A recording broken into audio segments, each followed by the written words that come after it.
Saudara, sejumlah negara Asia Tenggara berupaya merumuskan suatu pedoman untuk menghadapi gelombang panas yang berimbas pada kesehatan. Lalu sejauh mana pemahaman dan kesiapan pemerintah Indonesia terkait dampak perubahan iklim tersebut? Berikut liputan selengkapnya untuk Anda yang didukung Internews Earth Journalism Network.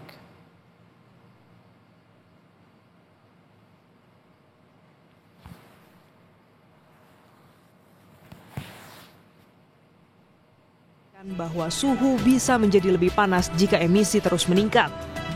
Para ilmuwan telah menyatakan tahun 2024 sebagai tahun terpanas yang pernah tercatat. Menurut WMO, 9 bulan pertama tahun 2024, kenaikan suhu rata-rata global sebesar 1,55 derajat Celcius di atas tingkat praindustri. Perubahan iklim menyebabkan suhu global meningkat, membuat setiap wilayah merasakan panas yang berbeda-beda. The First Global Heat Health Information Network Southeast Asia Heat Health Forum di Singapura membahas sejumlah faktor dan dampak yang dihadapi masyarakat, khususnya di Asia Tenggara. Jason Lee, Ketua GenHub Asia Tenggara, menjelaskan upaya mereka menuju Asia Tenggara yang tangguh terhadap panas, meningkatkan mata pencaharian dan kesejahteraan. Co-create and co-produce these guidelines and recommendations with the Southeast Asia. So there's a impetus why we want to not replicate but adopt the global version to the Southeast Asia version and then effect heat health actions guidelines specific to Southeast Asia. Tren kenaikan suhu yang memecahkan rekor pada 2024 menyebabkan peningkatan angka kematian, penurunan produktivitas dan kerusakan infrastruktur. ILO mencatat secara global setidaknya 71% populasi pekerja atau 2,41 miliar pekerja terpapar panas yang berlebihan. Kondisi ini mengakibatkan 22,85 juta pekerja cedera dan 18.970 kematian setiap tahunnya. Pekerja di Asia Pasifik berada di peringkat ketiga yang paling terpapar panas, dengan presentase 74,7%, melebihi rata-rata dunia setelah Afrika dan Arab Saudi. Dapat dikatakan, 3 dari 4 pekerja terpapar panas berlebih. Di Indonesia, berdasarkan data Badan Pusat Statistik Nasional, 59,17% penduduknya bekerja di sektor informal dan 40,83% di bidang formal. Sejumlah dampak heat stress terhadap pekerja mengalami kelelahan, ruam, pusing, gangguan ginjal, penyakit kardiovaskular, dampak kesehatan mental, bahkan menyebabkan kematian. Risiko kesehatan pada pekerja dalam situasi genting yang memiliki kapasitas lebih rendah untuk beradaptasi membuat mereka lebih rentan terhadap penyakit terkait panas.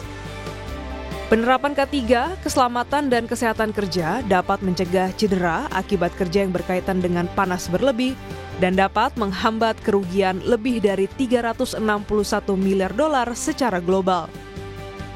Menyikapi tantangan di sektor penyokong perekonomian, spesialis kesehatan kerja dari WHO menyatakan segera merilis pedoman terhadap tingkat stres panas terhadap pekerja formal maupun informal yang disusun bersama Organisasi Meteorologi Dunia. Guidance is intended for policy makers, employers, workers, and even health workers.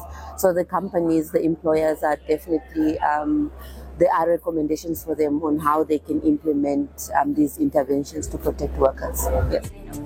Sementara itu, Direktur Penanggulangan Bencana Palang Merah Indonesia, Ridwan Sobri, menjelaskan pemerintah Indonesia tengah mempersiapkan mitigasi dari dampak panas. Sejumlah studi dilakukan seperti studi persepsi mengenai panas. Jadi terkait dengan panas ekstrim di Indonesia ini memang sekarang dalam tahap awal gitu ya.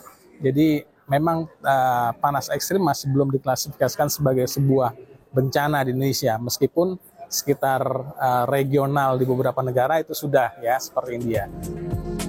Ridwan menambahkan pihaknya akan menjembatani hasil forum JIN dan akan menjadi usulan untuk menentukan kebijakan komprehensif yang akan diambil pemerintah Indonesia ke depannya dalam menindaklanjuti dampak perubahan iklim di regional.